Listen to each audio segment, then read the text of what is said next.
Hello everyone, this is Ranjana Gupta. I hope all you are safe and fine.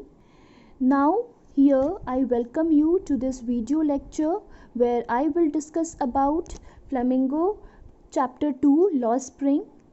Lost Spring is an excerpt or a part from the book titled Lost Spring Stories of Stolen Childhood by Anish Jung. In this module, I will talk about the author, the theme of the story, the background of the story, the explanation of the story, and especially here I will discuss about the first part of the story. Now we will move to the author.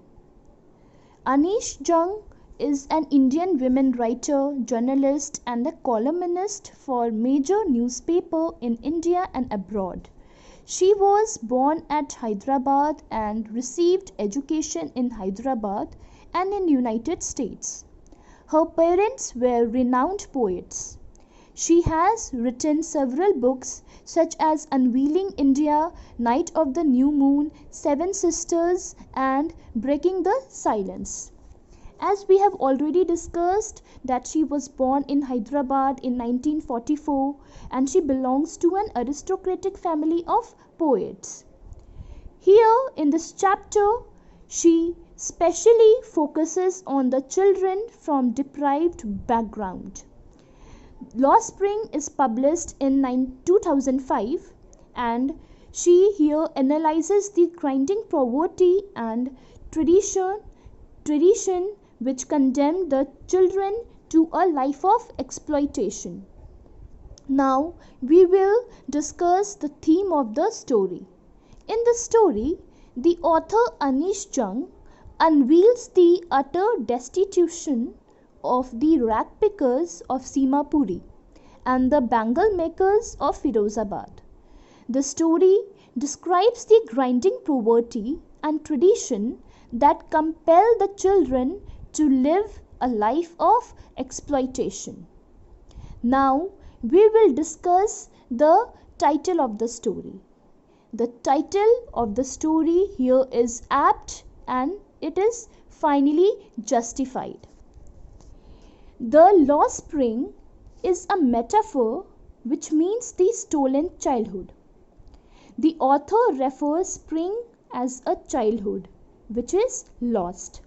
Spring here is a metaphor which symbolizes sense of life, joy, happiness and the sense of birth. The title Lost Spring conveys and picturizes the childhood is like a spring. Childhood is actually like a spring. Spring is the beautiful season where the flowers bloom. As everything blooms in this beautiful season, in the same way the childhood should bloom, but because of the poverty of Sahib and Mukesh, we come to know about the stolen childhood. It is being destroyed and dumped in the web of poverty, dirt and dust. The title Stolen Childhood or the Stories of Stolen Childhood here clearly depicts the stolen childhood of Sahibe Alam in the first part of the story and Mukesh in the second part of the story. The first part of the story, the title or the subtitle here given that sometimes I find a rupee in the garbage. Lost Spring discusses the pitiable condition of poor children who have been forced to live under certain circumstances which has robbed them of the joy of childhood. The reason being the socio-economic condition that prevails in this man-made world. These children have no opportunity nor any source of schooling and are forced into labor early in the life. For some elders, identity means the world to them, and they are ready to live their entire life famous as a bangle maker, but with no food. But for some, food is the means of survival more than the identity. However, we find that in between all this, Children are easily losing their childhood, which directly is a loss of joyful memories and a deep sense of life. Now we will explain the summary of the first part of the story. The first part tells the writer's perception about a poor rag picker's life. The story is about a poor child whose name was Sahib, who belonged to a family of rag pickers. They have migrated from Dhaka and found settlement in Simapuri, a place located in the outskirts of Delhi.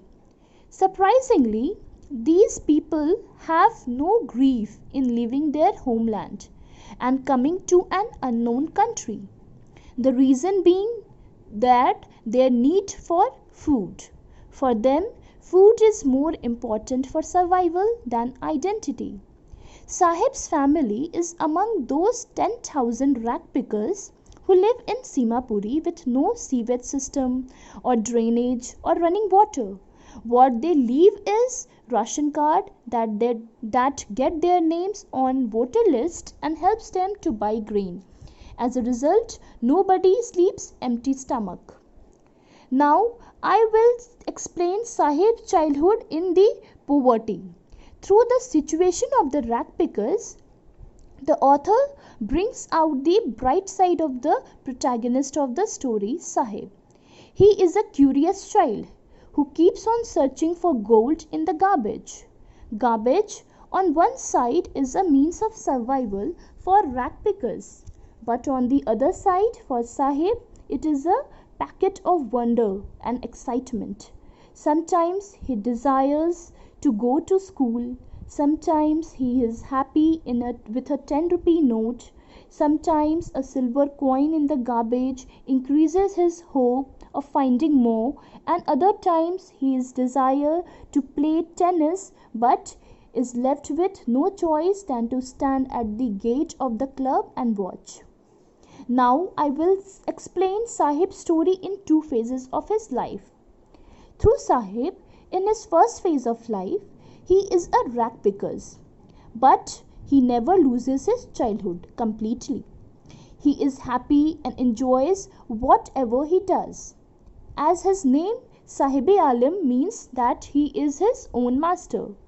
But Sahib, in his second phase of life, has started working in a tea stall where he earns 800 rupees and gets all his meals. However, despite all this, he has lost his childhood completely, along with the carefree look on his face. Sahib's steel canister seems heavier than the plastic bag he used to carry as a rag picker. Now he is no longer his own master.